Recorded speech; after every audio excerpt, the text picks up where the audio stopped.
तो अब हम देखने वाले हैं dehydrohalogenation of geminal dihalide and vicinal dihalide, geminal dihalide and vicinal dihalide. जैसे हम बात करें विसिनल डाइहैलाइड की, तो CH3 CHCl CHCl and PH, इसकी रिएक्शन की हमने एल्कोहलिक KOH के साथ। तो जेमिनल डाइहैलाइड की रिएक्शन हमने की एल्कोहलिक KOH, तो क्या होगा हमारे पास HCl निकल जाएगा, रिमूवल ऑफ HCl, राइट। तो CH3 CH double bond CH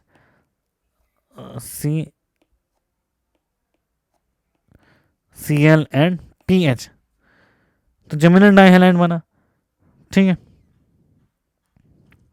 sorry alkene बना जेमिनल डाइहैलाइड से, ये विसिनल डाइहैलाइड से हमारे पास बना एल्कीन।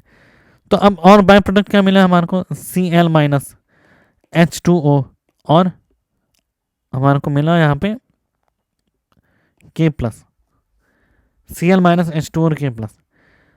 तो इस तरीके से अल्कोहलिक की वजह से हमारे को मिला एल्कीन हैलाइड, मतलब एल्कीन में हेलोजन ऑलरेडी एडेड है, दोनों हेलोजन गायब नहीं हुए, क्योंकि एल्कोहलिक की वजह से होता है वीक बेस होता है, ठीक है। अब हम इसकी रिएक्शन NaNH2 से करें, CH3 CH double bond C और Cl एंड PH। अब इसकी रिएक्शन हम करें NaNH2 के साथ, तो CH3 C triple bond C and PH, इसकी रिएक्शन की हमने NaNH2 के साथ। NaH2 है स्ट्रॉन्ग बेस और एल्कोहलिक की वजह से रिलेटिवली वीक बेस है, रिलेटिवली वीक बेस, और ये है हमारे पास स्ट्रॉन्ग बेस। तो पहले हमारे को एल्कीन बनाने के लिए एल्कोहलिक KOH चाहिए, फर्दर एक और HCl रिमूव करने के लिए हमारे को NaNH2 चाहिए, सोडियम अमाइड, सोडामाइड, ठीक है। तो अगर हम इसकी रिएक्शन फर्दर कराएं NH2 माइनस के साथ, तो NH2 माइनस क्या करेगा, NH2 माइनस ये वाला हाइड्रोजन एब्स्ट्रैक्ट करेगा, CH3 C minus double bond C Cl and PH। अब ये क्लोरीन निकलेगा, फिर बनेगा CH3 C triple bond C PH plus Cl minus, ठीक है, ये वाला क्लोरीन निकला हमारे पास। तो हमारे को क्या मिल गया, एल्काइन।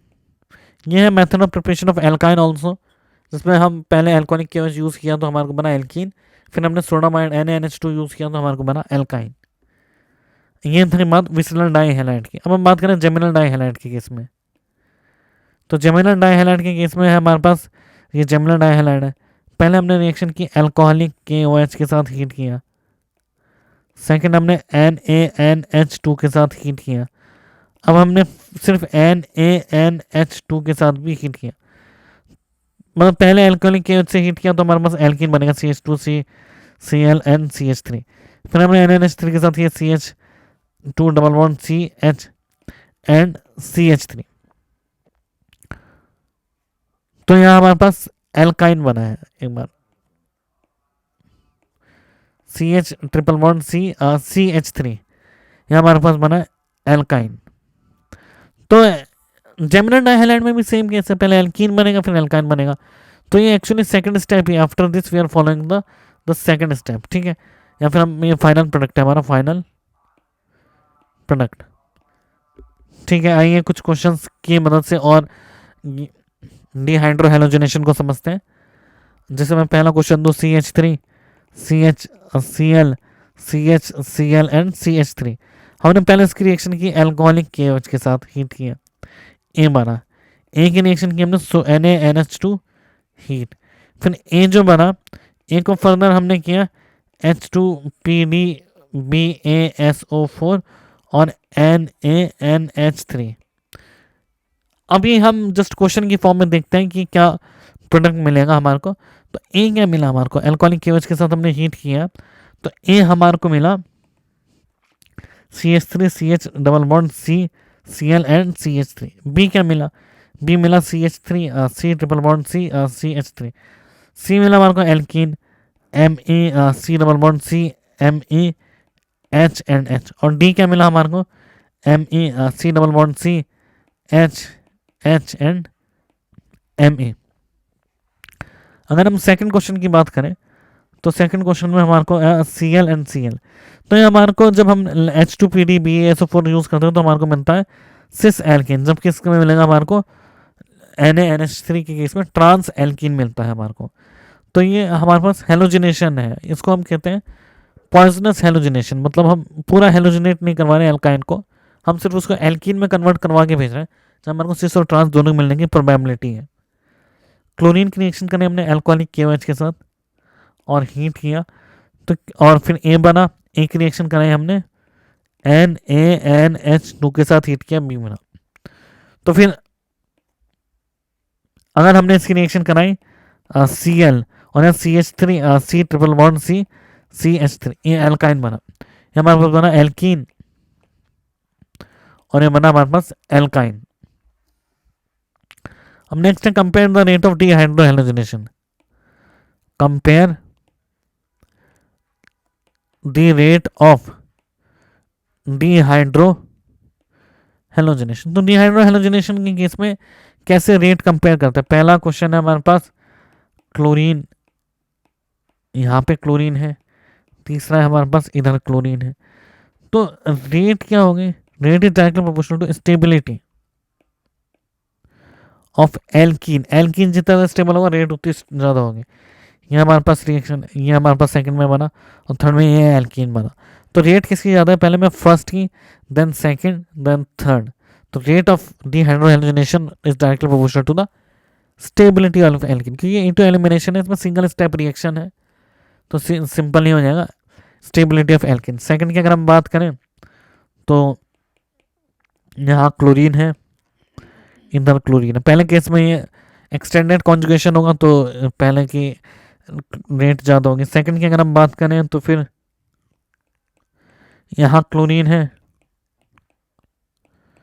यहाँ क्लोरीन है, तो फिर पहले वाले में जो एल्कीन बनेगा उसकी स्टेबिलिटी ज़्यादा है एज कम्पेयर टू सेकंड वाले में, ठीक है, क्योंकि सेकंड वाले में हो सकता है इसका हॉफमैन जो है वो है, हॉफमैन लेस सब्स्टिट्यूटेड है पहले वाले के हॉफमैन से, ठीक है, अगर सेंसेप सेम बना तो। फोर्थ रिएक्शन की अगर हम बात करें, क्लोरीन ईंधन है, क्लोरीन ईंधन है और क्लोरीन ईंधन है, तो तीन जगह क्लोरीन है, 1, 2 एंड 3। तो 1, 2 एंड 3 की में पहले में बेंजीन की रेट ज़्यादा होगी, ठीक है, बेंजीन बनेगा तो रेट ज़्यादा होगी। फिफ्थ की अगर हम बात करें, क्लोरीन, ब्रोमीन, आयोडीन, तो जो अच्छा लिविंग ग्रुप होगा उसमें रिएक्शन की रेट ज़्यादा होगी, तो ये अच्छा लिविंग ग्रुप है। सिक्स की अगर हम बात करें, क्लोरीन, यहाँ क्लोरीन है, इन दोनों के केस में एल्कीन जो बनेगा वो मोर स्टेबल बनेगा फर्स्ट में, इसका अगर प्रोडक्ट जो बनेगा ऐसे बनेगा और इसका जो प्रोडक्ट बनेगा ऐसे बनेगा, तो पहला वाला प्रोडक्ट के एल्कीन की स्टेबिलिटी ज़्यादा, नंबर ऑफ एल्फाइड ज़्यादा, ठीक है। सेवंथ की अगर हम बात करें, क्लोरीन और यहाँ क्लोरीन, तो पहले वाले में एल्कीन ज़्यादा स्टेबल होगा। एट्थ की अगर हम बात करें, यहाँ क्लोरीन और इधर क्लोरीन, किसकी रेट ज़्यादा होगी? एट्थ में पहले वाले में ज़्यादा रेट होगी क्योंकि उसमें एक्सटेंडेड कॉन्जुगेशन है। नाइन्थ की अगर हम बात करें, क्लोरीन, पीएच, क्लोरीन, तो नाइन्थ में किसकी रेट ज़्यादा होगी? फर्स्ट की रेट ज़्यादा होगी क्योंकि ये बेंजीन के साथ स्टेबलाइज हो जाएगा, डबल बॉन्ड। तो रेट ऑफ डिहाइड्रोहेलोजिनेशन, हमने जेमिनल डाइहैलाइड, विस्लन डाइहैलाइड की बात की और हमने बात की rate of the reaction, rate of the dehydrohalogenation.